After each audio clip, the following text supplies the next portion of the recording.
Dia bisa merasakan nikmatan yang luar biasa kalau dia lagi bersama Allah Subhanahu wa taala, melalui zikirnya, melalui salatnya, melalui tahajudnya, melalui baca Al-Qur'annya.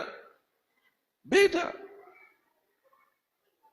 Amman huwa qanitun ana al-laili sajidan wa qa'iman yahdharu al-akhirah wa yarju rahmata rabbih qul hal yastawi alladhina ya'lamun wal ladhina la ya'lamun innama yatadhakkaru ulul albab.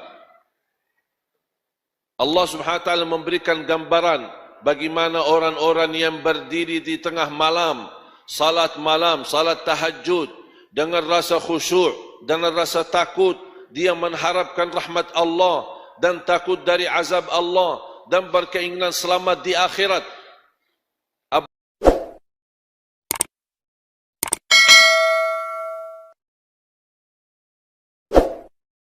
Bismillahirrahmanirrahim. Assalamualaikum warahmatullahi wabarakatuh. Alhamdulillahi rabbil alamin wa usalli wa usallimu ala ashrafil anbiya'i wal mursalin sayyidina wa nabiyyina Muhammad wa ala alihi wa sahbihi wa man tabi'ahum bi ihsanin ila yaumiddin. Allahumma 'allimna ma yanfa'una wa anfa'na bima 'allamtana wa zidna 'ilman wa tuqa. Para jamaah sekalian yang dimuliakan Allah Subhanahu wa taala, atas izin Allah Subhanahu wa taala kita bisa bersama-sama di majlis yang insya-Allah menjadi saksi baik di hadapan Allah Subhanahu wa taala, dan ilmu-ilmu yang kita insya-Allah sama-sama belajari menjadi ilmu bermanfaat buat kita semua. Bapak-bapak, ibu-ibu, jamaah sekalian yang dimuliakan Allah Subhanahu wa taala. Ketika membahas persatuan umat, itu menunjukkan betapa beratnya dan tantangan yang kita hadapi demi mempersatukan umat. Karena umat, apalagi dalam kondisi zaman ini, umat Islam, dan mohon maaf saya mengucapkan kata ini, termasuk yang cukup minim memahami agamanya sendiri.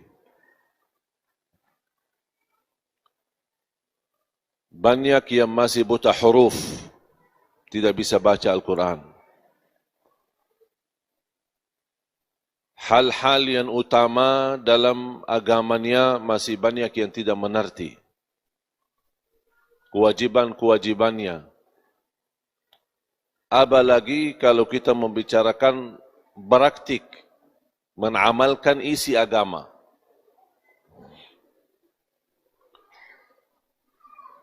Jangankan hal-hal akidah, hal-hal kecil, masalah suci, masalah najis, masail fikih-fikih dalam salat, di luar salat, banyak yang kita tidak faham. Dan ini menunjukkan betapa umat Islam di zaman ini cukup menjauh dari agama, menjauh dari ilmu.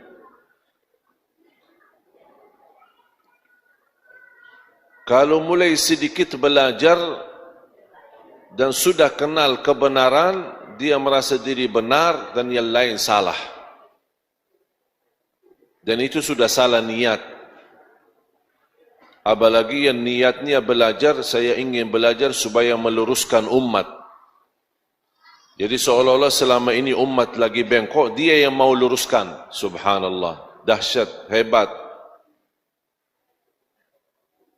Ini sudah salah niat. Yang kita perlu fikirkan, meluruskan diri kita sendiri. Allah tidak akan mewujudkan perubahan kalau kita belum berubah diri sendiri. Inna Allah la yughayyiru ma biqaumin hatta yughayyiru ma bi anfusihim. Wujudkan Islam di hatimu, akan Allah wujudkan Islam di muka bumi. Kita sekarang ingin meletakkan syariah, menegakkan keadilan, melakukan Islam, mewujudkan khilafah. Tapi di hati kita masih jauh dari Islam.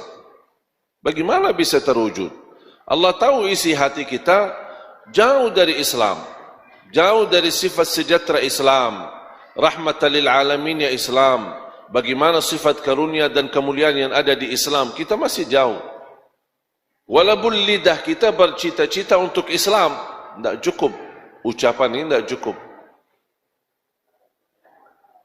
Sumber bercintaan kita kepada agama Allah Azza wa Jalla, Islam adalah kalbu.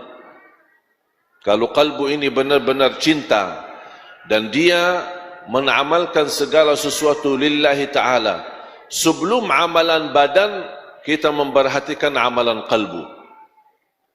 Jangan kita gerakkan dalam salat tapi ternyata tidak diterima salatnya. Ada disebutkan dalam satu riwayat yang diriwayatkan Imam Abi Dawud, Ibn Majah, An-Nasai, orang salat 60 tahun salat, tidak ada satu yang diterima. Satu pun tidak diterima di sisi Allah. Padahal sudah berapa lama dia salat? 60 tahun. Apa sebabnya tidak diterima?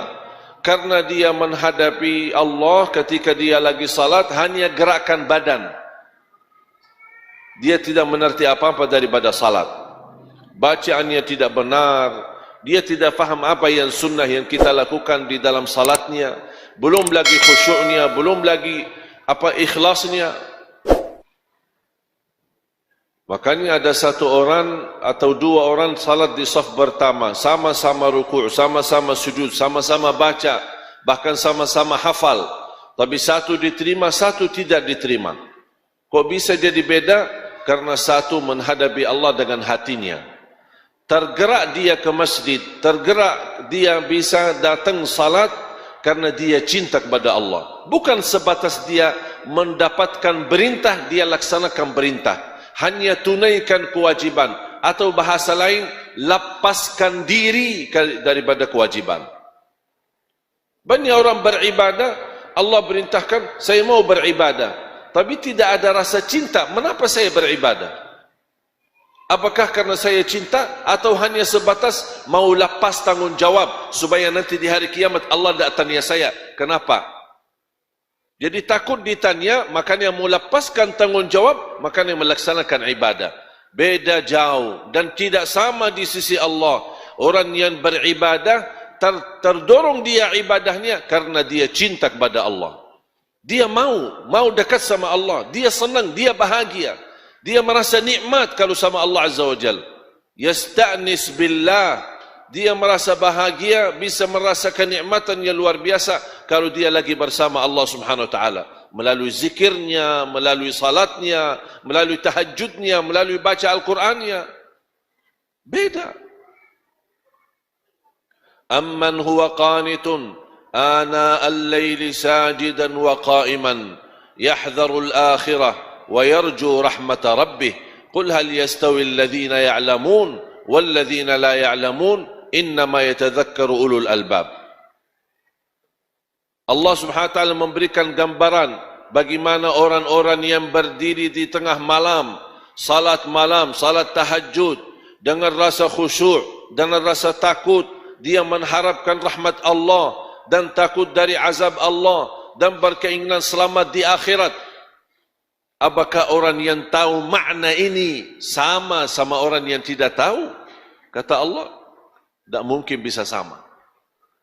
Yang mengerti makna dan hakikat daripada ibadah sama orang hanya melaksanakan ibadah, hanya ingin tunaikan kewajiban saja.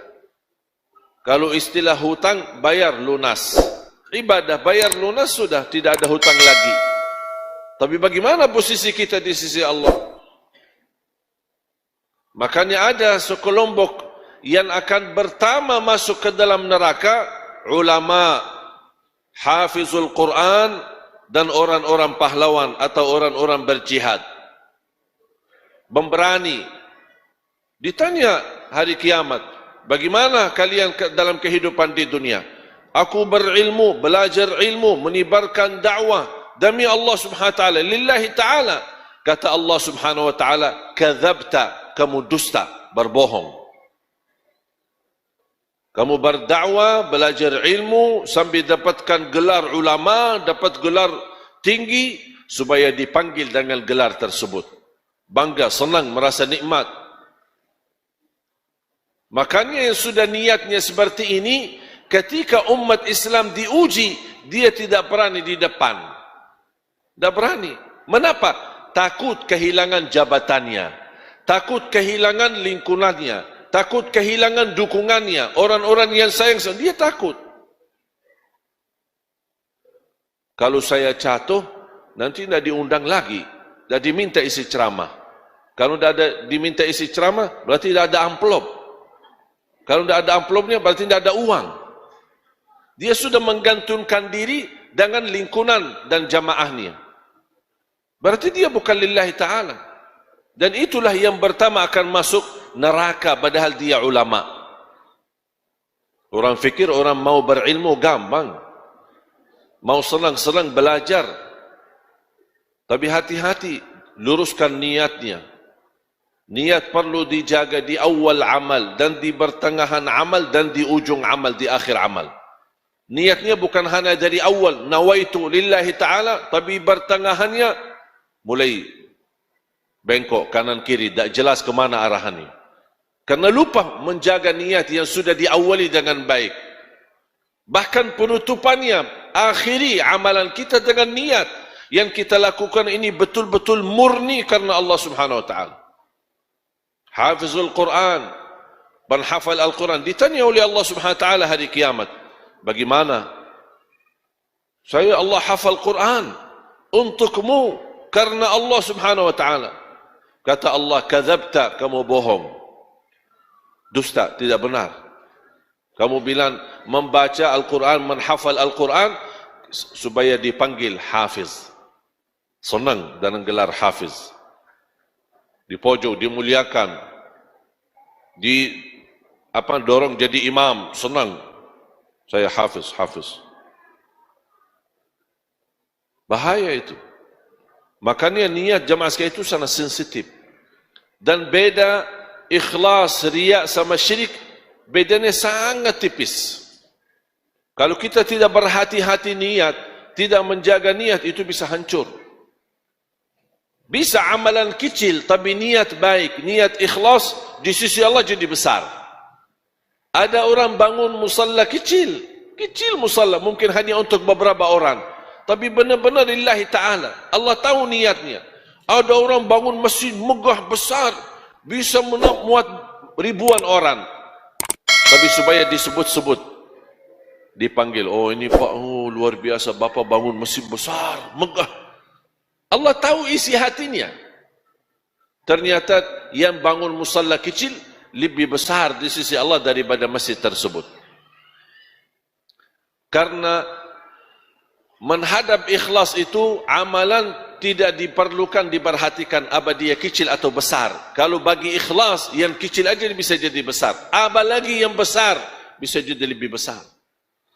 Makanya selalu saya berkata, dalam bahasa kalau kita diajak bersedekah, lebih baik sedekah sedikit ikhlas daripada banyak tidak. Itu salah.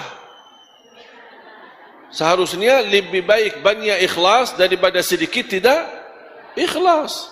Supaya belajar, jangan kita saya mau ikhlas pas saat kecil, saya mau ikhlas juga di sesuatu yang besar. Coba saya mau kasih contoh, karena ini ada kaitan dengan kebersatuan umat, masalah niat. Apa bedanya riya, syirik sama ikhlas? Man amila amalan li ajlin nas faqad asyrak. Barang siapa yang mengamalkan amalan karena manusia, dia jatuh dalam perbuatan syirik. Faham enggak? Faham? Saya ulang lagi. Siapa yang mengamalkan sesuatu karena manusia, itu namanya apa? Bukan riya ya. Terus riya yang mana? Hah? Riya apa? Pamer.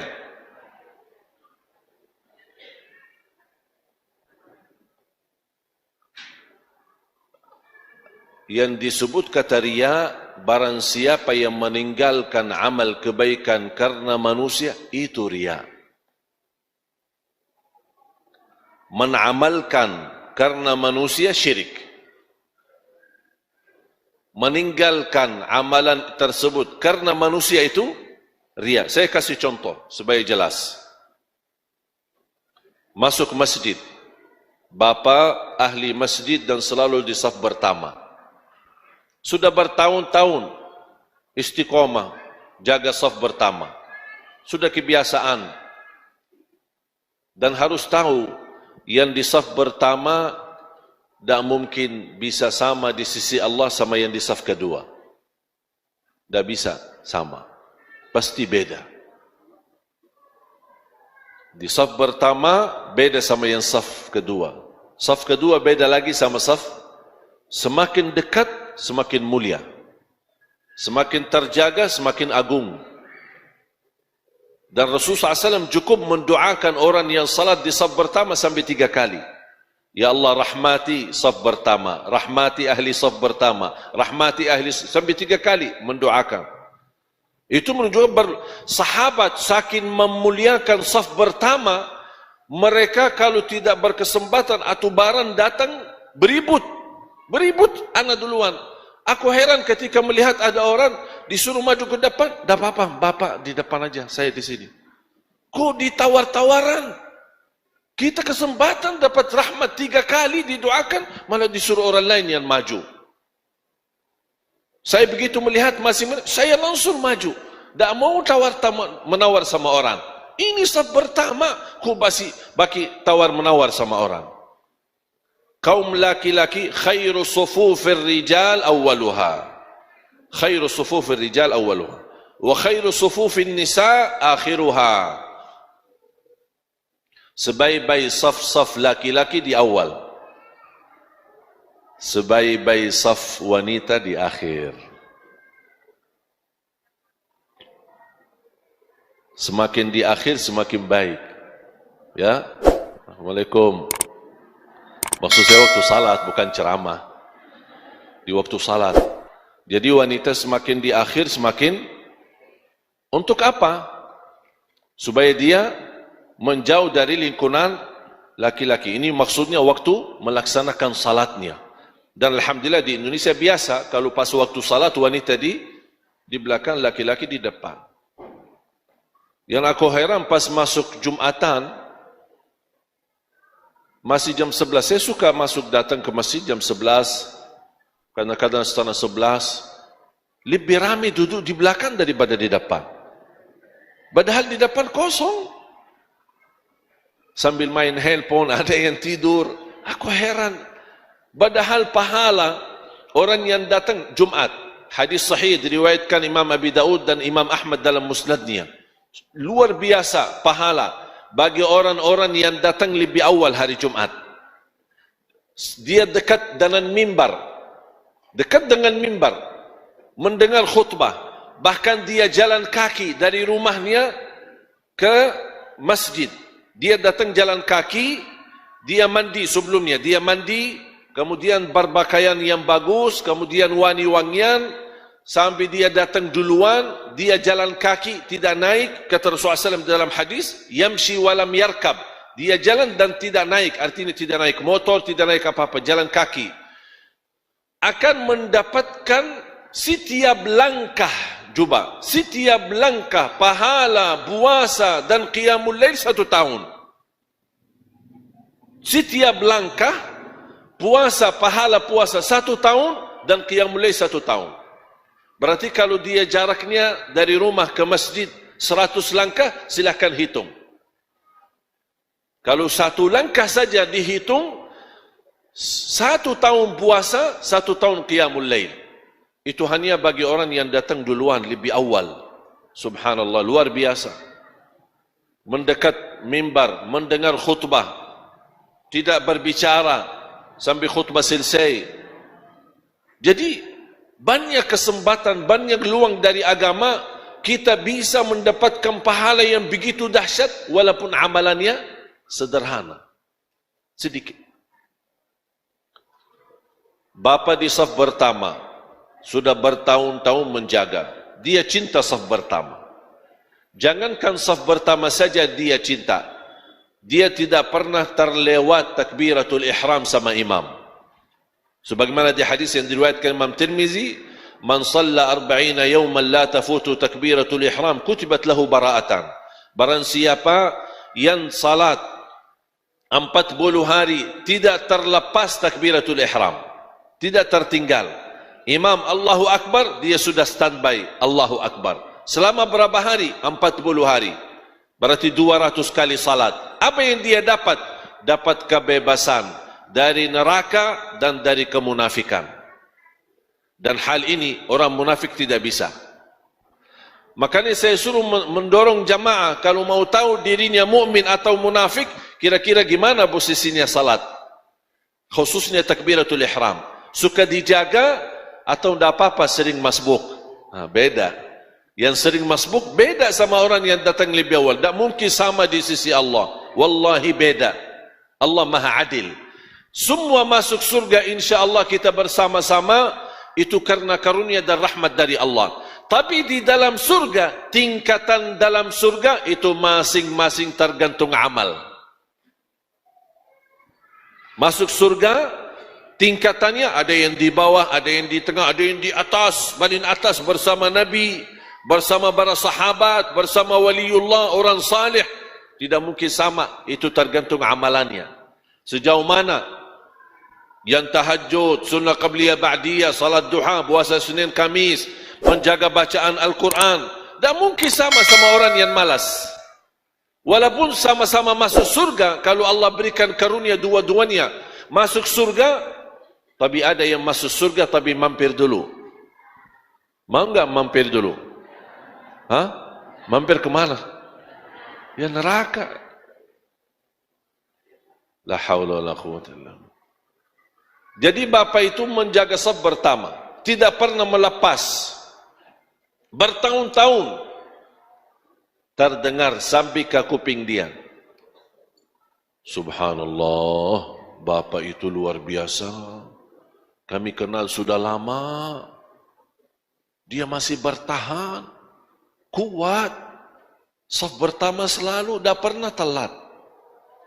Kalau dia tidak ada di saf pertama, pasti dia lagi sakit atau keluar kota. Dia mendengar di kupingnya, merasa tidak enak. Perasaannya tidak enak. Mulai dipuji sama orang, lingkungan, jamaahnya masjid. Besok-besok, pas waktu salat, dicari sama jemaah. Bapak di mana Bapak? Kok tidak ada? Pas habis salam, selesai salat, lihat ke belakang, Bapak ada di belakang. Kok Bapak kenapa ke belakang? Oh, dah enak. Perasaannya dah enak, selama ini saya jaga lillahi ta'ala, malah orang-orang puji saya. Akhirnya saya mundur ke belakang, itu riya. Itu riya. Karena dia menamalkan awalnya karena siapa? Dia saf pertama lillahi ta'ala, dia tidak harap dipuji. Walaupun dipuji, dia tidak peduli. Walaupun dipuji, dia tidak, tetap komitmen, tetap istiqamah, menamalkan, hanya menjaga hati dan menjaga perasaannya supaya tetap lillahi ta'ala. Makanya ulama berkata, jaga ikhlas di awal amal, di pertengahan amal dan di akhir amal. Mungkin dimulai di awali dengan baik, di pertengahan, namanya manusia, ada ujian, ada bangga diri, ada hal-hal yang bisa merusak ikhlas kita. Hati-hati kita jaga. Nanti saya kasih doanya, bagaimana supaya Allah lindungi kita dari sifat riya dan terjaga ikhlas kita lillahi ta'ala. Jadi ketika bapa mundur di saf belakang karena dipuji, dia meninggalkan kebaikan. Kan saf pertama sesuatu kebaikan, dia mundur ke belakang, mundur dan dia tinggalkan kebaikan tersebut, itu namanya riya. Terus kalau ada orang saya mau di saf pertama, tapi Allah tahu niatnya dia melakukan ini supaya mau jadi ketua masjid. Anak mau lihat ini, saya fantas jadi ini imam. Saya fantas yang jadi di depan. Karena saya alhamdulillah bertahun-tahun saya selalu di saf pertama. Nah, Allah tahu niatnya. Kita kan dah tahu. Kita tidak boleh hukum orang niatnya. Tapi saya hanya menjelaskan hukum. Karena dia dari awal niatnya beda, berarti dia melakukan karena manusia ingin dapat dudukan, ingin dapat dipuji. Berarti selama dia mengamalkan bukan riak lagi, tapi dia berbuatan syirik. Karena ibadah semestinya karena Allah, tapi dia jadikan ibadah karena manusia. Terus ikhlas apa? Selamat dari dua-duanya. Amalkan lillahi ta'ala dan dijaga istiqamah. Itu aja. Bukan karena manusia, dan saya tidak mau tinggalkan kebaikan karena manusia. Kalau bahasa sederhana, orang yang ikhlas sama saja di hatinya. Dipuji, tidak dipuji, disukai, disenangi, tidak disenangi, tidak dihina, dicaci maki, sama aja. Kalau dia dipuji,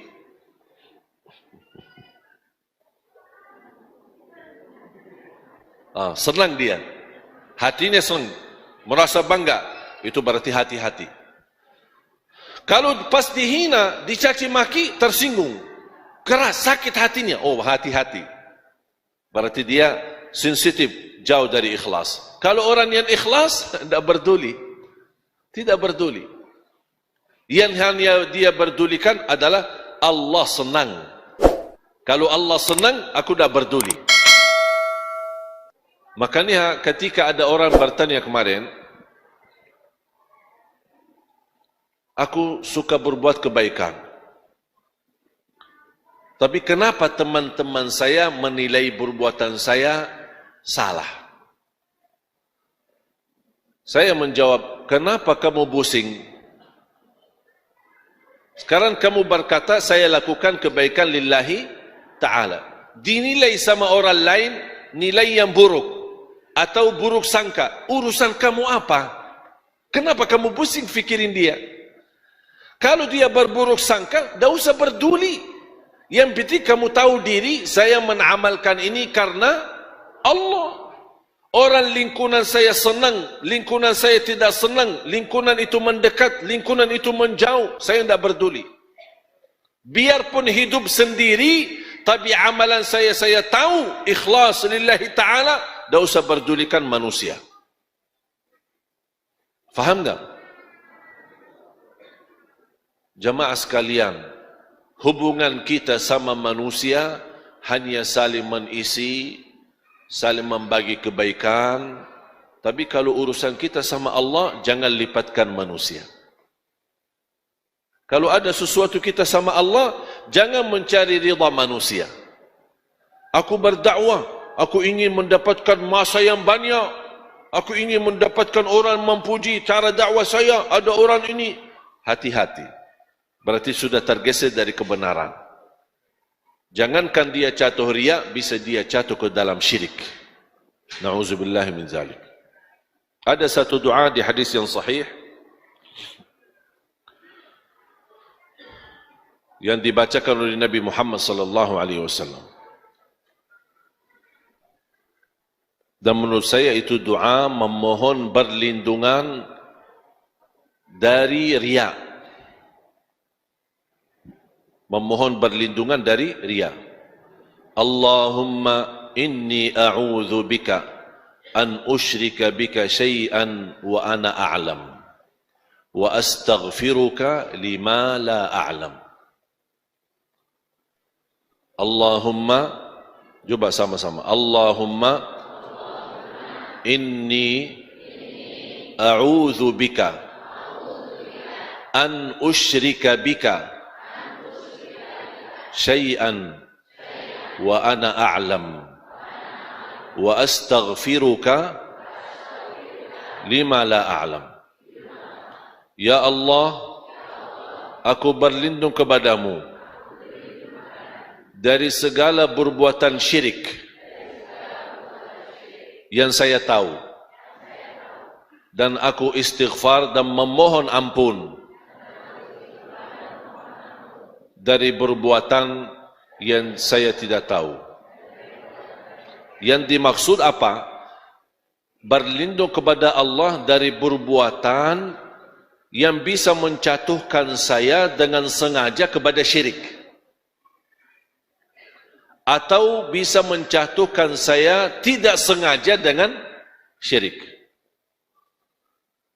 Aku berlindung kepada Allah dari perbuatan syirik yang sengaja atau tidak sengaja.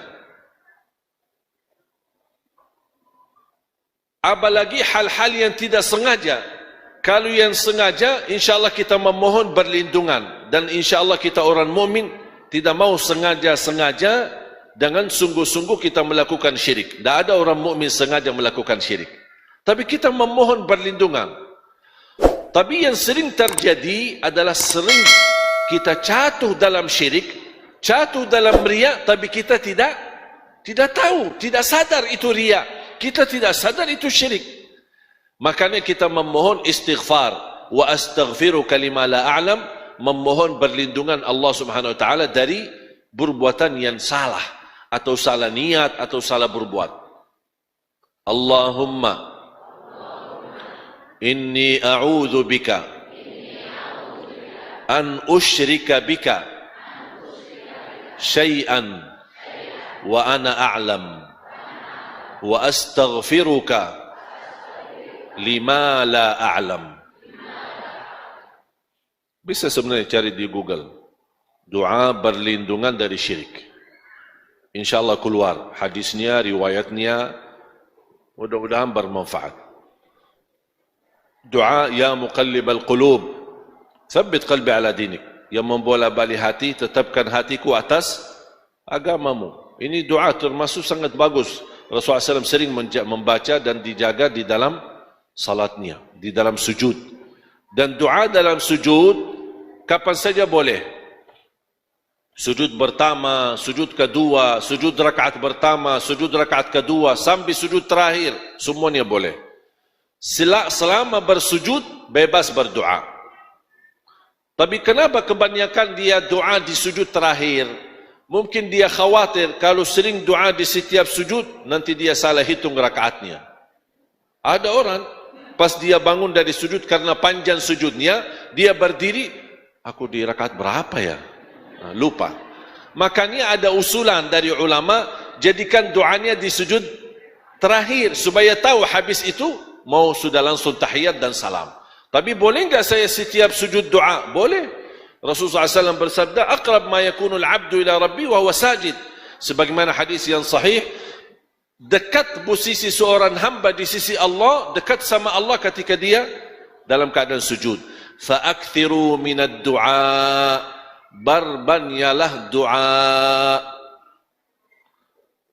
Dan saya dorong jamaah untuk berbanyak doa dalam bahasa Arab. Tapi boleh enggak dalam bahasa Indonesia? Boleh. Dalam sujud boleh dalam bahasa Indonesia. Kalau kita tidak mampu menghafal doa yang berbahasa Arab. Karena inti daripada doa adalah menggunakan bahasa yang kita fahami. Kalau saya mengerti, misal, ya muqallibal qulub, tsabbit qalbi ala dinik. Ini kan sudah banyak orang tahu. Berarti boleh pakai bahasa Arab karena sudah tahu maknanya.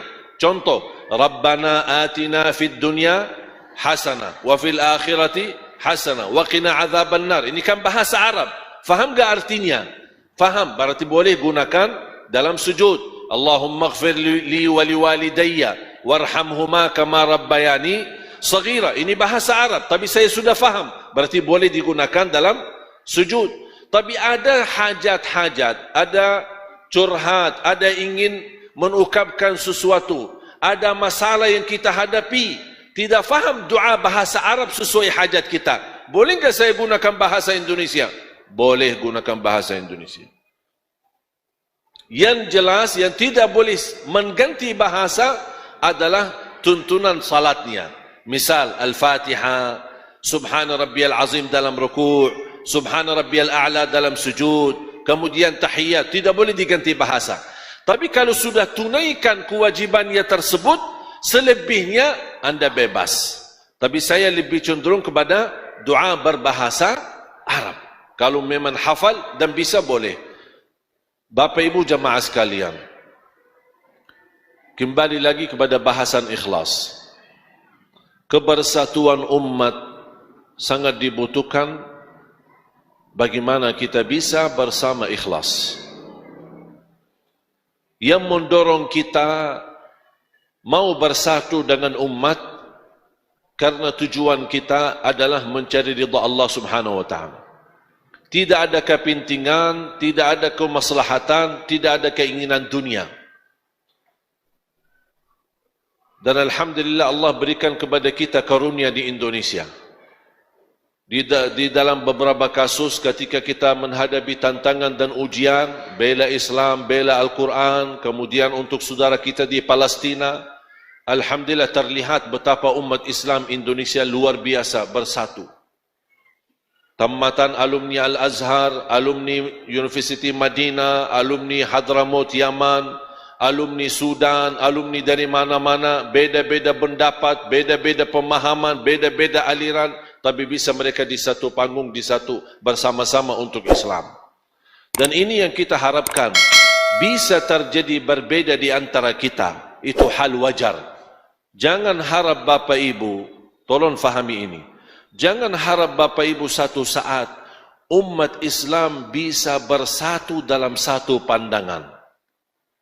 Jangan harap itu. Walaupun beda pandangan, beda pendapat, tapi kita bisa bersatu. Jangan gara-gara perbedaan mengakibatkan bermusuhan, itu bahaya. Bisa terjadi beda pendapat saya sama anda, tapi tetap kita bisa bersama-sama kawan, sahabat. Mau salaman sama saya, mau mencintai saya karena Allah Subhanahu wa taala, mau membagi sama-sama berjuangan walaupun pandangan saya dengan Bapak Ibu beda. Jangankan kita Bapak Ibu, suami istri sering dalam rumah tangga ada banyak pandangan. Pandangan istrinya melihat kalau urusan rumah nampaknya ibu yang lebih pandai dan lebih faham. Bapak ikut campur dengan beda pandangan. Kalau berantem gara-gara perbedaan pandangan, mekelahi setiap hari, hancur rumah tangga, kehilangan sakinah mawaddah rahmah. Tapi kalau kita fahami posisi pandangan ibu di dalam rumah jauh lebih memahami dari pandangan bapa dalam urusan rumah.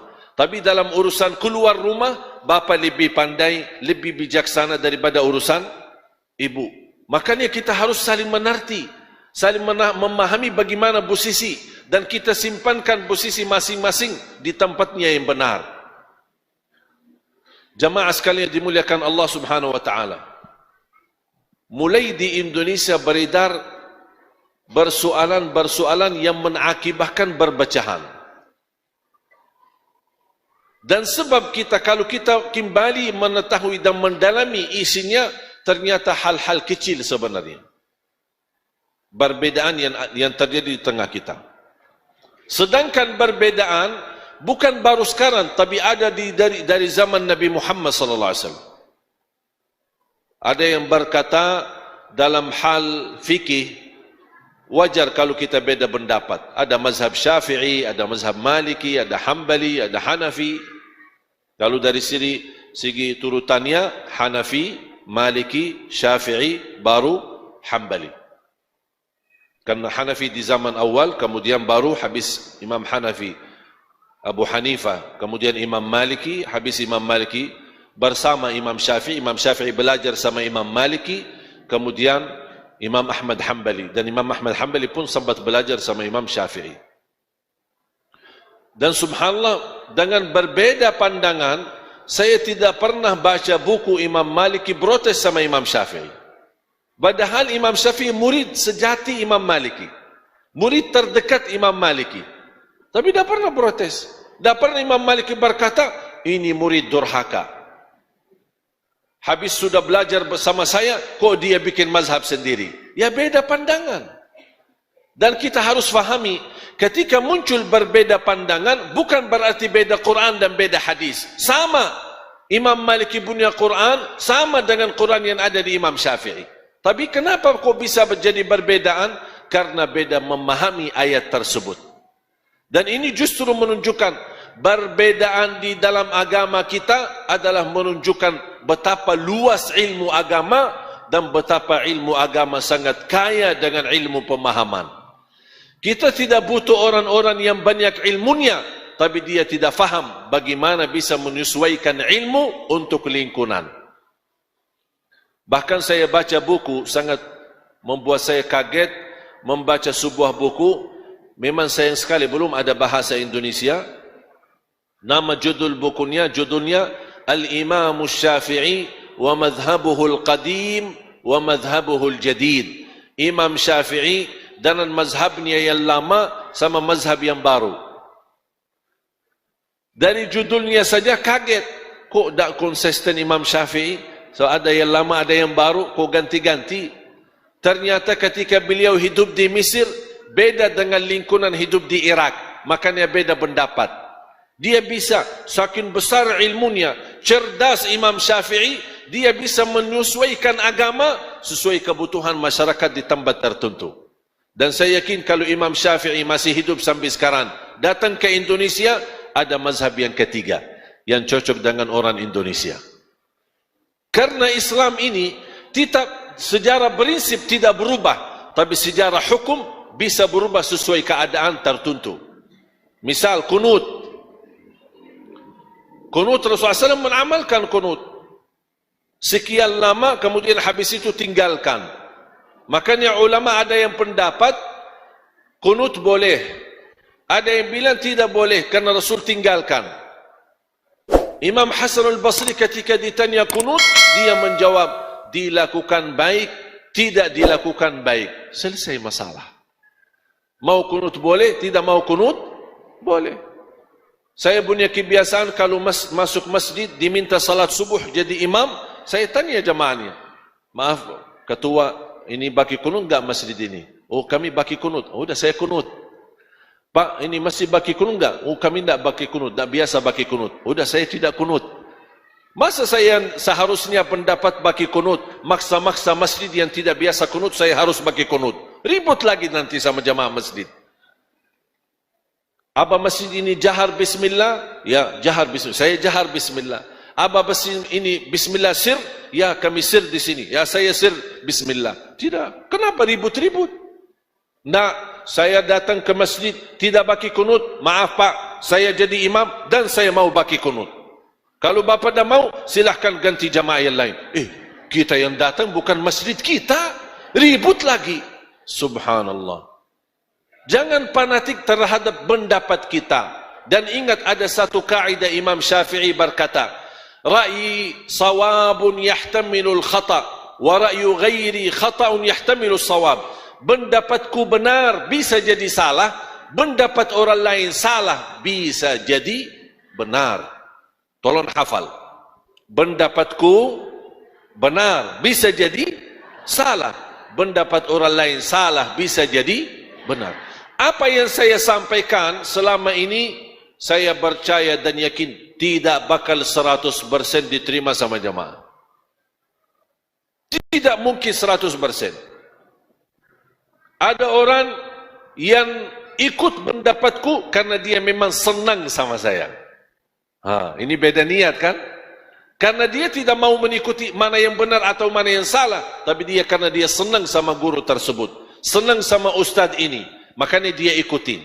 Bahkan ada yang berkata, pokoknya saya tidak mau tahu, kalau Syekh Ali yang bicara, saya terima 100%. Jangan begitu. Jangan fanatik sama seorang. Jangan melihat siapa dia atau latar belakangnya. Tak usah berdulikan, mau dia dari Madinah, mau dia dari mana saja, tak usah tahu dan saya tidak mau tahu. Yang saya ingin tahu adalah isinya. Bermanfaat, ambil. Tidak bermanfaat, buang. ustadznya itu tetap terhormat. Masuk masjid, sebelum datang mau tahu apa ini latar belakang ustaz itu, dari mana, ini tidak jelas itu ustaz, saya tidak mau. Kalau tidak mau datang, sudah diam, tidak usah sebarkan ke orang lain. Jangan ke sana, macam-macam. Tidak usah bikin fitnah, udah diamkan. Biar orang sendiri milih mana yang benar, mana yang salah, mana yang hak, mana yang batil. Dan alhamdulillah kebenaran itu sesuai fitrah kita, tidak akan tersesat dari fitrah. Kalau fitrah pasti menunjukkan kepada kebenaran. Dan kita selalu di posisi ketika belajar bukan ingin tahu siapa yang benar, siapa yang salah, tapi saya ingin belajar supaya saya bisa mendekatkan diri kepada Allah Subhanahu wa ta'ala. Tapi jangan niatnya aku mau belajar supaya tahu mana yang benar, mana yang salah. Itu sudah salah niat. Anda berhak menyampaikan pendapatmu, tapi tidak berhak menyalahkan pendapat orang lain. Anda boleh sampaikan, pendapat saya ini bid'ah, tidak boleh. Sudah selesai, cukup menyampaikan pendapat. Tapi tidak berhak menggantungkan bid'ah itu terhadap orang-orang yang melakukannya. Seolah-olah mereka ini, kalian sesat, dan kalian bakal dihisab oleh Allah, kalian bakal masuk neraka. Itu bukan hakmu. Itu bukan hakmu. Jadi anda sampaikan pendapat, ini benar, boleh. Ini boleh, tidak boleh. Ini sunnah, ini bid'ah. Sampaikan hanya pendapatmu. Tapi jangan mengganggu perasaan orang lain. Menyakiti orang lain dengan bahasa yang tidak benar. Hati-hati.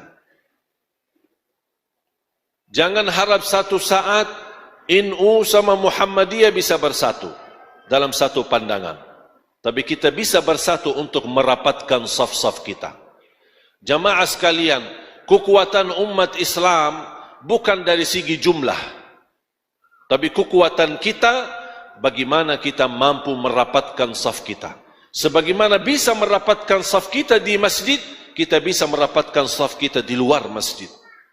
Saling membantu, saling menutupi, saling mengisi, saling menolong. Karena kita tahu kebutuhan umat Islam itu, kekuatan kita adalah kebersatuan kita. Ya ayyuhalladzina amanu taqullaha haqqa tuqatih wa la tamutunna illa wa antum muslimun wa'tasimu bihablillahi jami'a. Bersatulah.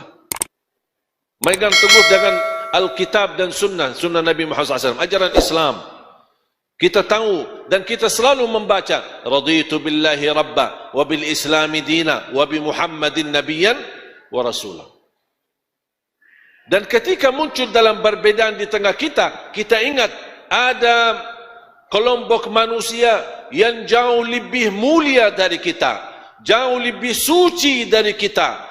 Mereka sebelum meninggal dunia sudah mendapatkan ridha Allah radhiyallahu anhum wa radu'an. Itulah sahabat Nabi Muhammad. Mereka ahli bahasa Arab, faham wahyu, ada di zaman wahyu. Mereka belajar bersama Rasul. Cukup kemuliaan mereka mendapatkan ridha Allah dan guru mereka Nabi Muhammad sallallahu alaihi wasallam. Coba sahabat, Allah ridha sama mereka, bahkan dijamin masuk surga.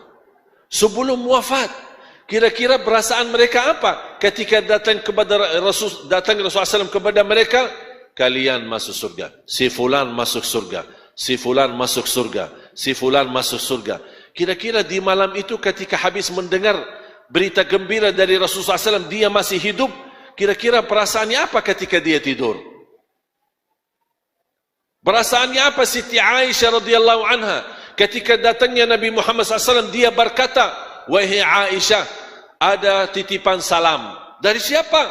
Dari malaikat Jibril. Salam kepadamu, Allahu Akbar. Malaikat Jibril titip salam untuk Siti Khadijah radhiyallahu anha.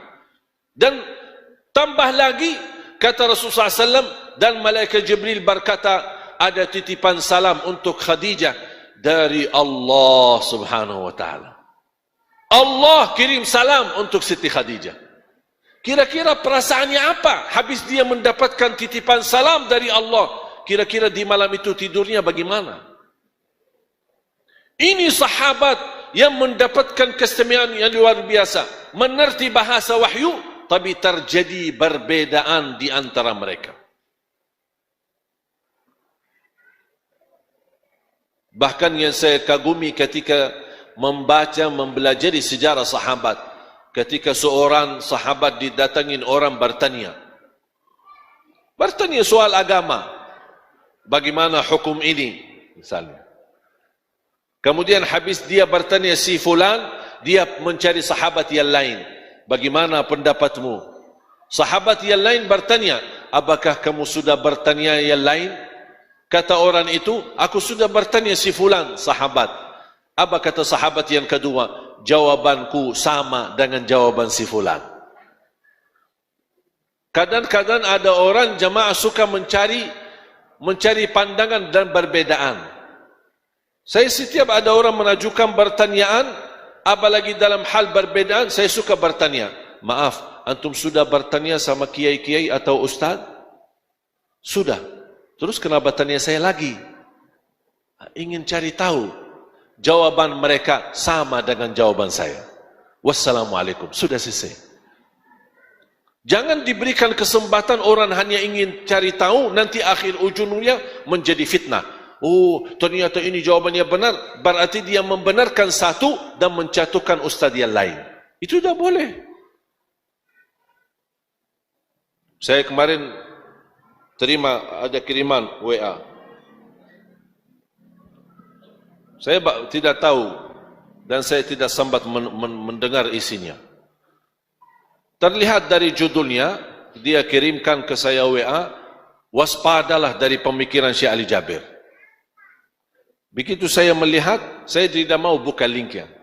Saya langsung telefon kepada orang yang kirim. Urusan kamu apa kirim yang seperti ini?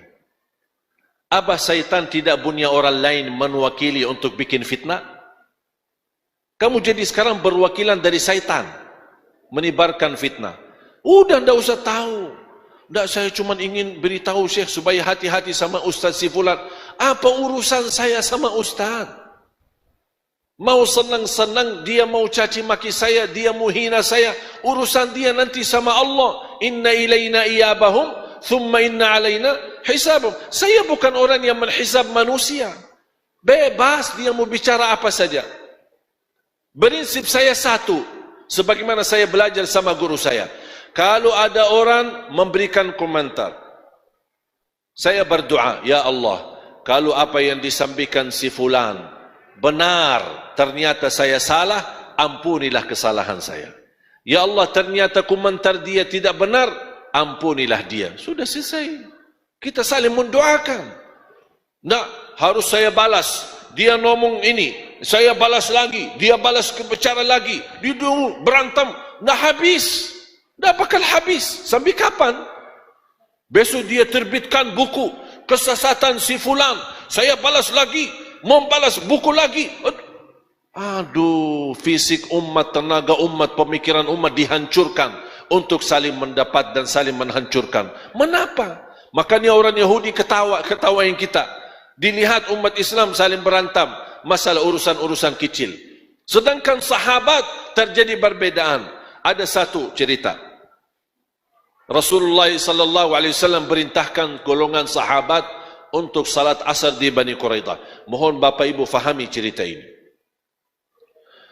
Ada Yahudi, Kolombo kan di kota Madinah kan ada beberapa golongan Yahudi yang tinggal di kota Madinah. Ada beberapa golongan. Ada Bani Quraidah, ada Bani Nadir, ada Bani Qainuqa'. Mereka ada buat perjanjian sama Rasul. Apa isi perjanjian? Mereka boleh hidup di Madinah, tinggal di kota Madinah. Ini cerita sesudah hijrah. Mereka boleh tinggal di Madinah, aman, damai, bebas beraktivitas ibadah agama mereka, boleh berbisnis, tapi ada catatan. Kalau ada seorang musuh datang serangi kota Madinah, kalian punya dua pilihan. Ini bicara Rasul kepada Yahudi. Boleh anda bersama kami melawan musuh, atau kamu diam di tempat. Tapi tidak boleh kalian bersama musuh lawan kami. Jelas gak perjanjian? Jadi anda tidak mau bersama kami, membela kami, melawan musuh, boleh, itu hak anda, boleh. Tapi anda tidak boleh bersama musuh lawan kami. Mengapa? Karena kami izinkan kamu tinggal di kota Madinah, aman, damai, kita menjaga agamamu, aktivitas ibadahmu, usaha-usahamu. Masa habis kami jaga semua, kamu nanti bersama musuh lawan kami? Orang Yahudi setuju, tanda tangan. Okey. Waktu perang Al-Ahzab, 10,000 pasukan Quraisy datang masuk kota Madinah. Perang Al-Khandaq, Al-Ahzab. Bani Quraidah mengkhianati perjanjian. Dia keluar dari dan membuka, karena kota Madinah di saat itu sudah tertutup, tidak bisa lewat. Ternyata orang Yahudi Bani Quraidah membuka jalur melalui kampung mereka, supaya kufar Quraisy bisa masuk untuk serangi kota Madinah. Ini kan pengkhianat besar. Alhamdulillah Allah selamatkan, dan Allah berikan pertolongan ya umat Islam, dan bisa mengalahkan mereka. Habis itu apa? Habis selesai perang, mereka sudah pulang, selesai. Kemudian Rasulullah SAW mengutuskan beberapa sahabat untuk bertemu Bani Quraidah, membahas mengapa kalian mengkhianati perjanjian.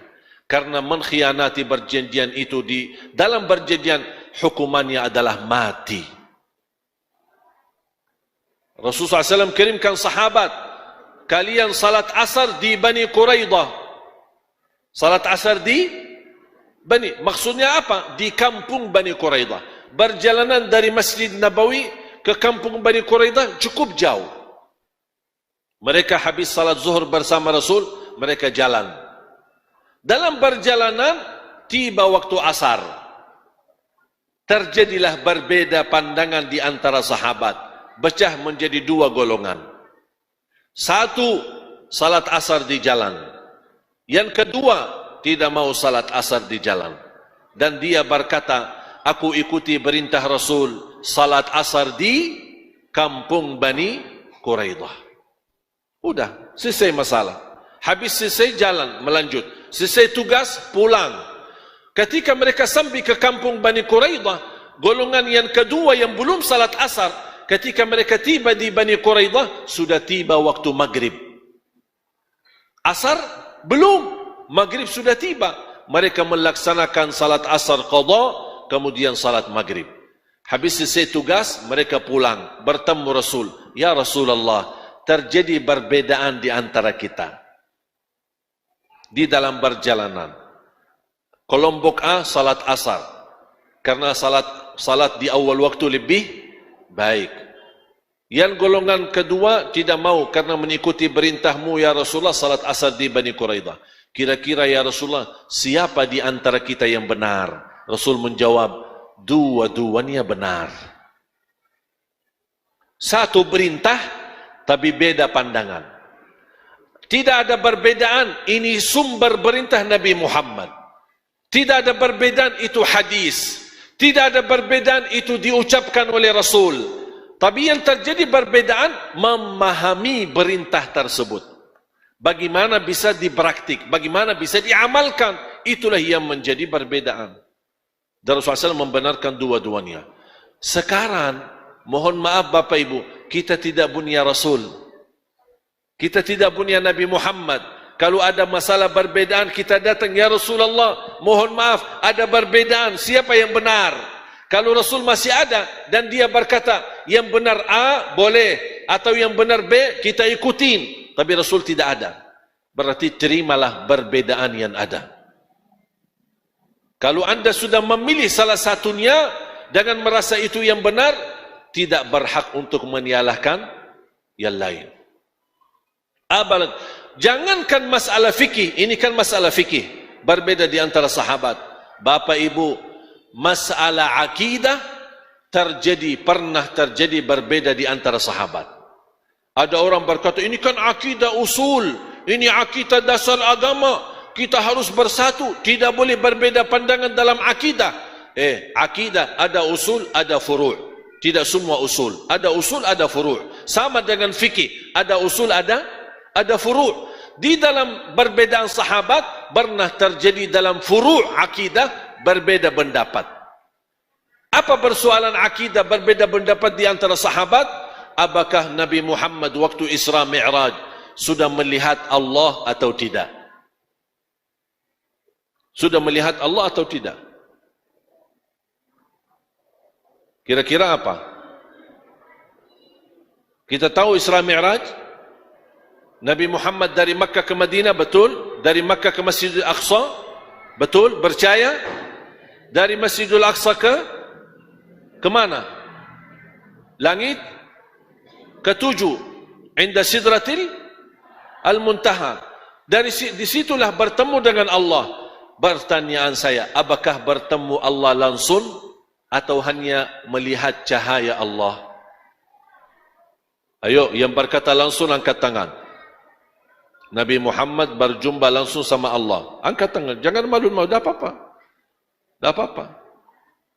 Oh, dah ada yang mau angkat tangan sih. Mau angkat kaki. Hah?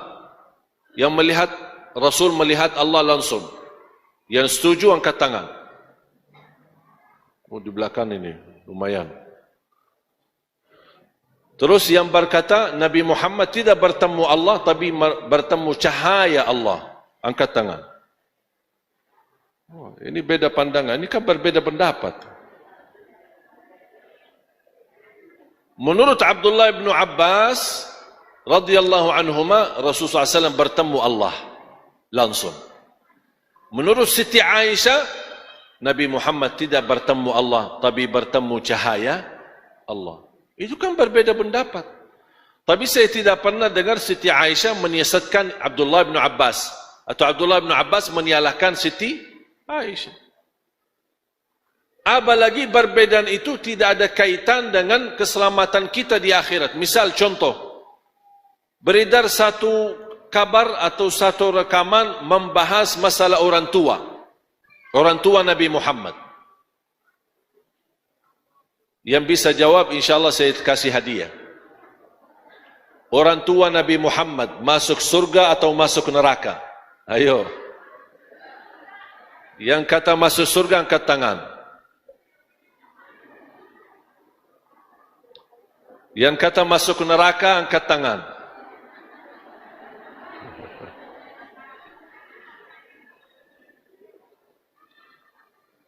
Kemarin saya ada yang kirimkan melalui Instagram pertanyaan ini.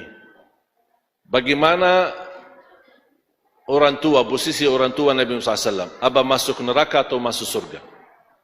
Kira-kira saya jawab apa? Ayo. Masuk surga atau neraka? Hah? Saya jawab, urusan kamu apa?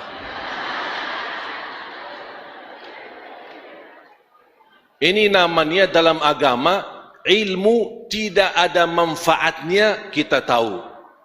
Mengapa? Karena tidak bakal ditanya oleh Allah. Tidak bakal ditanya oleh munkar nakir. Mengapa kita sibarkan fitnah? Kalau sudah menjadi tradisi kebiasaan orang tahu Rasulullah SAW sebagai orang tua masuk surga, sudah tidak usah banyak lebar bahas. Masuk surga, masuk neraka, apa nanti. Tidak ada urusan kita. Yang ditanya oleh Allah adalah salat kita, iman kita, akhlak kita. Itu yang harus dijaga.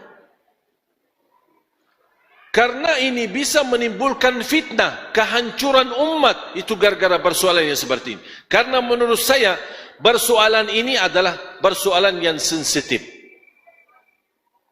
Banyak orang bisa tidak terima kalau dibilang masuk neraka. Makanya tidak usah dibahas. Menurut saya tidak usah dibahas.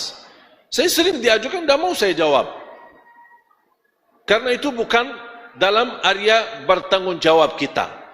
Beda kalau duduk di majlis ilmu, yang duduk bersama kita adalah orang yang cerdas, luas ilmunya, memiliki banyak pandangan, fahami 4 mazhab, fahami bahasa Arab, dia fahami isi Quran, fahami nasikh mansukh, khas am, mutlak muqayyad, dia betul-betul mendalami agama.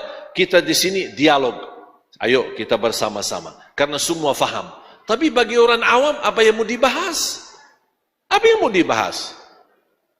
teliti, mendalami masalah ini, apa pandangan ulama ahlus sunnah, apalagi kata ini, kata terus orang awam tak bakal faham. Karena mereka maunya yang sederhana. Apalagi selama saya belajar di Indonesia atau bersama tinggal di Indonesia, saya sudah tahu karakter orang Indonesia. Maunya yang mudah, enak, dan masuk surga. Tak usah yang pusing-pusing, tak mau dia. Makanya jangan disusahkan. Itu daya berfikir. Maunya yang enak, mudah, apalagi amalan. Amalan yang sederhana, mudah diingat, mudah diamalkan, mudah dihafal, dan dapat pahala besar. Udah saja. Itu orang Indonesia. Sudah selesai. Bikin pusing, bikin tambah lagi bingung. Kalau orang yang sudah berilmu, belajar banyak, sudah duduk di sana, duduk di sini, belajar di Madinah, belajar di Mesir, belajar di Yaman, memiliki pandangan yang luas, memiliki wawasan yang besar, boleh duduk bersama sejarah ilmiah, kita gali masalah ini, kita masuki, kita detail, kita bahas. Tapi ini cocok sama-sama faham ilmu, karena mereka tidak akan membawa perasaan yang berbeda atau bertentangan. Tapi bagi orang awam, menurut saya, persoalan ini sensitif, tidak perlu dibahas. Tolong sampaikan kepada umat ilmu-ilmu yang bisa membuat umat ini memperbaiki ibadahnya, memperbaiki hubungannya sama Allah, memperbaiki akhlaknya, bisa menjaga kebersamaannya.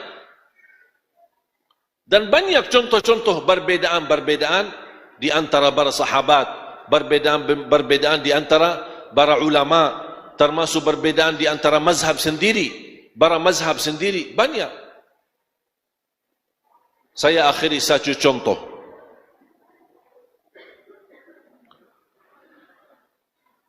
Menyentuh wanita, apakah batal wudu atau tidak?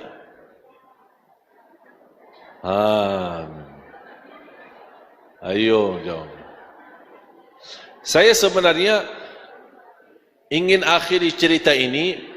Saya tidak ingin anda mendapatkan ilmu sebatas aku tahu batal wudu dan sudah pulang. Tidak. Tapi saya ingin memberikan hanya tambahan wawasan supaya anda bisa ketika menghadapi satu perbedaan, anda sudah punya wawasan yang luas dan melabangkan dada untuk menerima perbedaan. Jangan tujuannya saya mau tahu siapa yang benar, siapa yang salah. Jangan. Kalau sudah mau tahu siapa yang benar, siapa yang salah, berarti anda akan memilih satu dan menjatuhkan yang satu. Tapi saya ingin mencari yang terbaik. Bukan fanatik ustaz, bukan fanatik kiai, bukan fanatik siapa-siapa. Saya hanya ingin tahu ibadah saya benar dan ingin mendekatkan diri kepada Allah Subhanahu wa taala. Karena kita semua tujuan kita ingin mendapatkan ridha Allah dan amalan kita diterima di sisi Allah. Menyentuh wanita, batal wudu atau tidak? Saya akan cerita pandangan mazhab untuk hanya memberikan tambahan wawasan. Menurut mazhab Imam Syafi'i batal. Menyentuh wanita batal. Menurut Imam Hanafi, bersentuhan yang dimaksud di dalam Al-Quran yang membatalkan wudu bukan bersentuhan kulit, tapi berhubungan suami istri. Karena dalam bahasa Arab, lamastum beda sama lamastum. Kalau di dalam Al-Quran, bacaannya apa? Au lamastumun nisa. Kalau dalam bahasa Arab, lamastum tidak bagi alif, lamastum berarti bersentuhan, lamastum berhubungan. Itu menurut Imam Abu Hanifah. Dan Imam Abu Hanifah termasuk ulama yang luar biasa. Bahkan disebut Imam Al-Fiqhil Akbar. Dalam ilmu fikih, imam yang paling akbar, yang paling agung, Imam Abu Hanifah. Menurut Imam Maliki, persentuhan yang membawa syahwat. Ada orang walaupun bersalaman sama istrinya, bisa lama-lama salamannya, tidak pulang-pulang. Syahwat, terbawa syahwat. terbawa godaan. Menurut Imam Hambali, hampir sama dengan Imam Maliki. Sahwat dan sengaja. Kalau dia bersentuhan sengaja dan disertai dengan syahwat, batal wudu. Kalau tidak sengaja, tidak batal wudu. Kalau Imam Syafi'i tidak membahas sengaja, tidak sengaja, syahwat, tidak syahwat, menyentuh wanita, batal wudu. Saya orang awam. Bagaimana saya bisa mencari solusi dalam perbedaan ini? Okey? Ketika saya berjalan masuk masjid,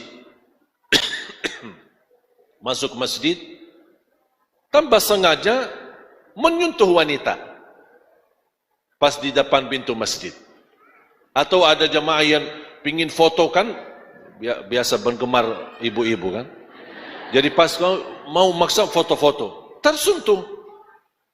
Dia yang datang foto sama saya tapi tersentuh. Saya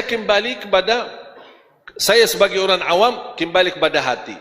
Kalau saya merasa tadi tersentuh, dah enak saya mau salat, saya mau ambil air wudu. Ambil aja air wudu. Ada orang yang lain merasa dah apa-apa. Saya tidak merasa apa-apa.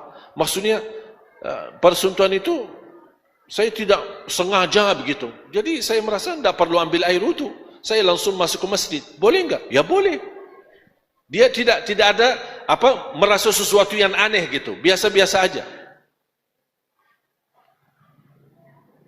Bagaimana kita sebagai orang awam bisa saya posisikan? Kalau saya di tempat yang seperti majlis ini terjadi bersentuhan, ini kembali kepada anda masing-masing. Kalau anda merasa ada sesuatu kesalahan, saya merasa harus ambil air wudu karena saya tidak nyaman, ambil aja air wudu. Kalau anda merasa nyaman-nyaman saja, tidak ada masalah, sah salatnya. Karena pernah di hadis yang sahih yang diriwayatkan Imam Bukhari, Rasulullah SAW ketika habis wudu, cium istrinya, kemudian masuk masjid, tidak ambil air wudu lagi.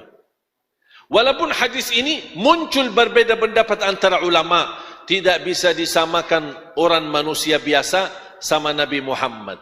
Karena Nabi Muhammad walaupun mencium istrinya, tidak batal wudunya, karena Nabi Muhammad bisa menahan diri dari syahwatnya. Muncul perbedaan, ini semua perbedaan. Tapi coba, kalau setiap sentuhan wanita bersama laki-laki batal wudu.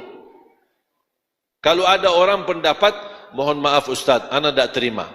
Yang ana tahu, kalau batal sentuh, batal wudu. Saya tidak mau tahu baki syahwat, saya tidak mau tahu baki sengaja, tidak sengaja. Saya merasa tidak nyaman, begitu berada sentuhan sedikit pun, saya langsung mau ambil air wudu. Apakah perilakunya salah? Ya tidak salah, dia benar.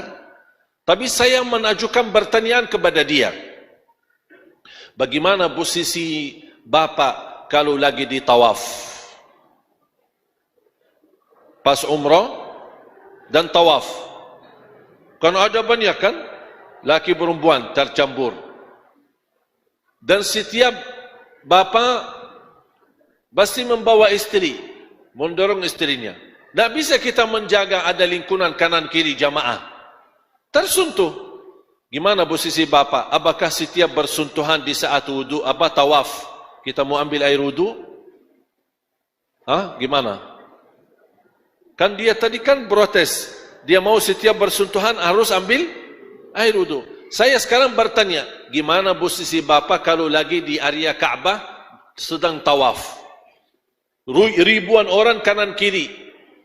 Pasti bersentuhan tidak akan mungkin terus terjaga. Gimana kalau bapak pendapatnya harus setiap sentuhan ada wudu? Berarti barangkali tawaf jamaah sudah pulang ke Indonesia, bapak belum selesai tawaf. Berat kan?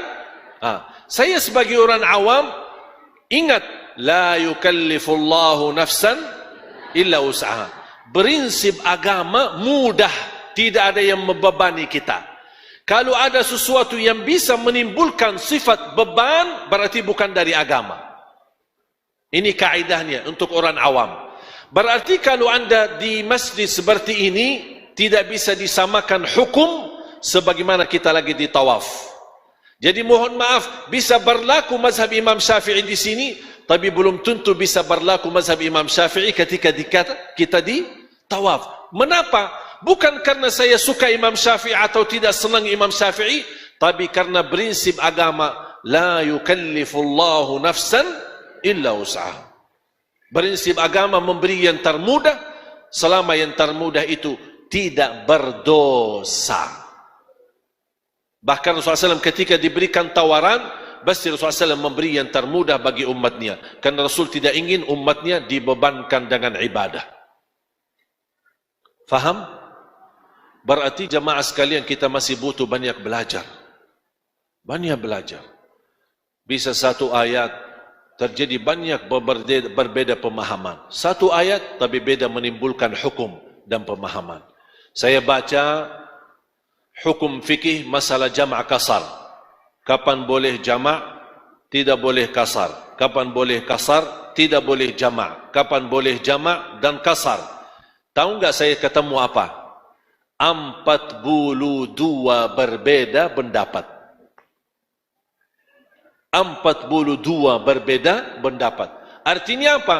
Kalau ada di tengah jamaah 42 orang, masing-masing ambil satu pendapat, semuanya benar. Dan subhanallah, semakin banyak belajar, apalagi dalam perbedaan, wallahi semakin tahu diri bodoh. Tuh, ternyata selama ini saya fikir bintar agama, ternyata dah faham apa-apa. Dan saya bersyukur kepada Allah, Allah bawakan saya ke Indonesia. Karena mohon maaf, selama saya lahir besar di kota Madinah, belajar di kota Madinah, mulai dari SD sampai tamat kuliah, semua di Madinah, cuma hanya satu pandangan, satu pemahaman, tidak tahu yang lain. Makanya begitu datang ke Indonesia, agama baru. Ini ada apa ini? Padahal Islam sana, Islam sini kan sama-sama Islam, tapi kok beda? Beda menamalkan, beda praktiknya, beda karakternya. Bingung saya. Kembali lagi kepada guru dan ulama, dan saya sampaikan. Dia tanya, kamu kemana? Saya ke Indonesia. Oh, hati-hati, beda di sana mazhab. Membuat saya semangat lagi. Anggap saya selama ini belajar sampai tamat kuliah, nol, tidak ada artinya, kosong. Makanya selama saya di Indonesia, justru semakin banyak belajar. Belajar lingkungan, belajar perbedaan, masalah tahlil, masalah zikir berjamaah, masalah kunut, masalah luar biasa. Mohon maaf kalau seperti ini ada ibu-ibu,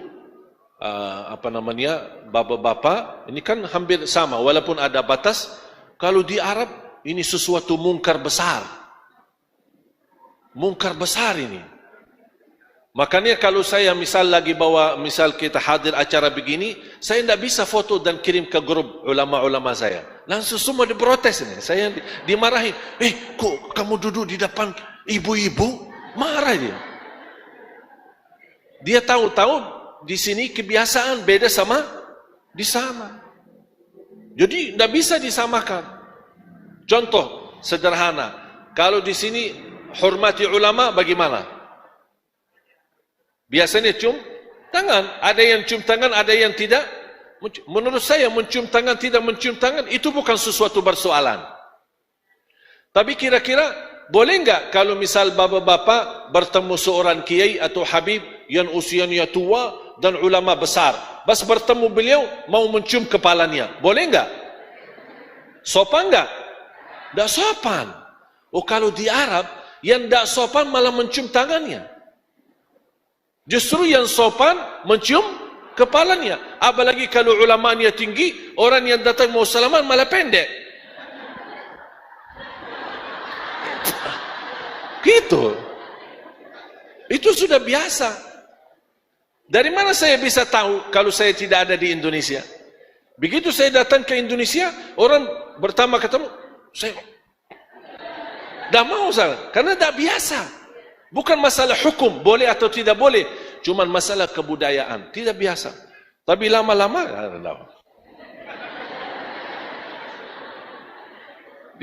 subhanallah, makanya subhanallah, wallahi, selama anda belajar, belum tentu bisa berilmu, kalau belum bisa menghidup dalam lingkungan yang berbeda. Di Indonesia, di Arab, apalagi di Afrika. Di Afrika banyakkan ikuti mazhab Maliki. Jadi ketika kita melihat orang yang selama ini kita di Madinah, tahu begini. Kalau di Afrika, di Sudan dan lain-lain, rata-rata melepaskan tangannya. Kalau saya melihat, apa ini orang ini Syiah ini. Su'uzan, na'udzubillah. Karena kita anggap semua yang lain salah. Hanya agama saya yang benar. Makanya kata guru saya, seorang ulama besar di Arab Saudi, kata beliau, sayang sekali kami selama belajar di Arab, memang hanya belajar dalam satu pandangan. Pendapatku benar, yang lain semua sesat. Makanya muncullah pemahaman-pemahaman yang membenarkan diri, menyesatkan orang lain. Belajar di Arab, benar. Belajar di Mesir, benar. Belajar di Yaman, benar. Belajar di Indonesia, benar. Ambillah yang bermanfaat, buang yang tidak bermanfaat. Jangan kita hanya melihat perbedaan itu dan menimbulkan perpecahan umat. Umat ini menghadapi banyak tantangan. Kita menghadapi persoalan yang lebih besar daripada persoalan perbedaan fikih. Dan fahami jamaah sekalian, apalagi 2018 ke 2019, umat Islam bakal diuji dengan ujian yang berat.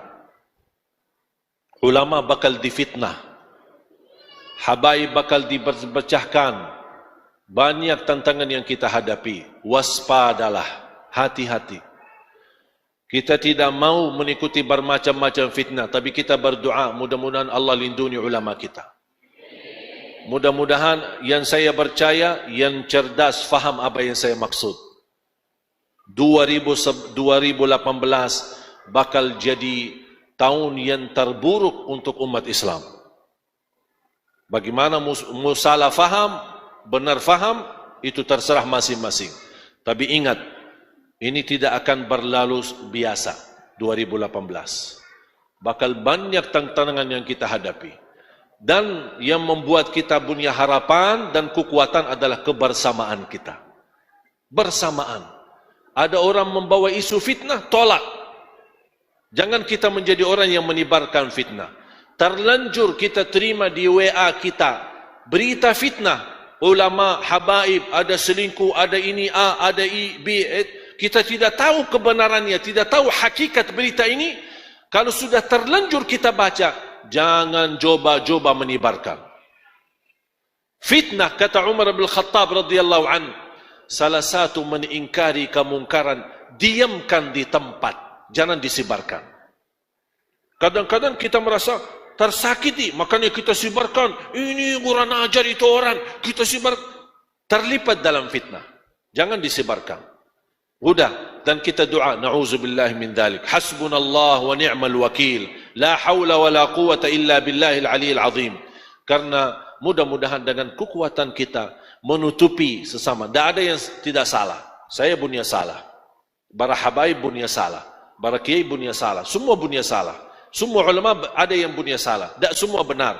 Punya kebenaran, punya kesalahan. Tapi kita sejarah orang mukmin melihat yang positif lebih banyak daripada yang negatif. Kalau seorang punya sifat positif lebih banyak daripada negatif, itu berarti orang itu benar. Karena tidak ada yang bisa sempurna.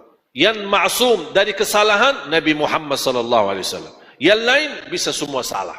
Bisa semua benar, bisa semua salah. Makanya lihatlah yang benar dan manfaatkan, tutupilah kesalahan dan doakan. Setuju? Mudah-mudahan Indonesia dalam lindungan Allah Subhanahu wa taala. Saya tidak harap bisa terulang Indonesia dijajah. Tapi mudah-mudahan dengan kebersamaan kita, Karena di beberapa bulan lalu, subhanallah luar biasa, berita sangat panas mengenai Indonesia. Ketika Indonesia menjadi bahasan dunia, termasuk di Amerika, di Arab, di TV Al Jazeera dan TV-TV yang lain. Bagaimana umat Islam ketika keluar damai, demo besar, aksi bela Islam, keluar jutaan umat, ini menjadi bahasan dunia. Ternyata umat Islam mampu dengan kebersamaannya, dengan kebersatuannya mendatangkan presiden di lapangan. Dan ini belum terjadi di dunia. Itu baru di Indonesia. Tidak ada presiden manapun yang merespon aksi bela atau aksi demo. Tidak ada. Tapi umat Islam dengan kebersamaannya, dengan kebersamaannya bukan karena jumlahnya, tapi karena kebersamaan. Satu tujuan, satu target, lillahi ta'ala, ikhlas, membela Islam, Allah subhanahu wa ta'ala turunkan presiden datang. Makanya jemaah sekalian, ingat, kembali lagi, kekuatan kita, rapatkan saf kita. Sudah, kalau ada masalah di antara kita, ayo kita sama-sama saling memaafkan, saling mendoakan, saling menutupi. Karena apa yang nanti kita hadapi, wallahi bakal parah. Tantangan yang berat. InsyaAllah saya percaya, Bapak Ibu masih mempertahankan Islam iman. Tapi yang saya khawatirkan, anak dan cucu Bapak Ibu, apakah masih mereka Islam iman sampai akhir hayat? Apakah besok kalau kita dipanggil oleh Allah, anak dan cucu kita masih mau mendoakan kita karena dia Islam atau sudah murtad? Kita tidak tahu. Karena kita masih hidup saja melihat dengan mata sendiri betapa banyak tantangan dan fitnah akhir zaman. Mudah-mudahan kita semua dilindungi oleh Allah. Dilindungi anak-anak kita, dilindungi keluarga kita, dan dilindungi negeri kita. Indonesia menjadi negeri yang ma'mur, baldatun tayyibatun rabbun ghafur, dan diberikan oleh Allah subhanahu wa ta'ala kepada kita pemimpin yang taqwa, pemimpin yang adil, pemimpin yang amanah, pemimpin yang jujur, pemimpin yang ikhlas melayani rakyatnya ya dzal jalal wal ikram. Birahmatika ya arhamar rahimin. علمنا ما ينفعنا وانفعنا بما علمتنا وزدنا علما وتقى. ربنا آتنا في الدنيا حسنة وفي الآخرة حسنة وقنا عذاب النار. وصلى الله على سيدنا نبينا محمد وعلى آله وصحبه وبارك وسلم والحمد لله رب العالمين. آخر الكلام سبحانك اللهم وبحمدك أشهد أن لا إله إلا أنت أستغفرك وأتوب إليك. Mohon maaf saya baru ingat ada pesan. Karena saya mohon maaf terpaksa ke bandara, saya lanjut ke Pontianak, Kalimantan Barat. Doakan insyaAllah kami sedang membebasi lahan di daerah Bogor, antara Cibubur dan Bogor, kurang lebih 4 hektar. Dan Alhamdulillah sudah terkumpul hampir lebih dari 5.000 meter membebaskan lahan. Yang insyaAllah menjadi cita-cita saya, lahan ini akan menjadi pusat pendidikan Al-Quran untuk anak-anak kita. InsyaAllah generasi-generasi yang akan datang, saya sudah koordinasi dengan guru-guru besar, imam-imam besar, Masjidul Haram, Masjid Nabawi, Masjid Qiblatain, yang insyaAllah mereka komitmen untuk sering datang ke tempat kami, ke Indonesia, untuk selalu memberikan pencerahan untuk Indonesia. Supaya Indonesia tetap bersama-sama dilindungi oleh Allah Subhanahu Wa Taala. Makanya siapa yang minat, ada tim kami di luar, yang minat untuk terlibat dalam menwakafkan sebagian, mudah-mudahan insyaAllah menjadi saksi baik dan sedekah jariah untuk kita semua. Barangkali kita belum bisa menghafal, tapi insyaAllah 1 meter, 2 meter yang kita sedekahkan, yang kita wakafkan, insyaAllah akan menjadi saksi baik dan syafaat bagi kita nanti di hadapan Allah Subhanahu Wa Taala. Amin ya rabbal alamin. Kurang lebihnya mohon maaf, wabillahi taufiq wal hidayah. Wassalamualaikum warahmatullahi wabarakatuh.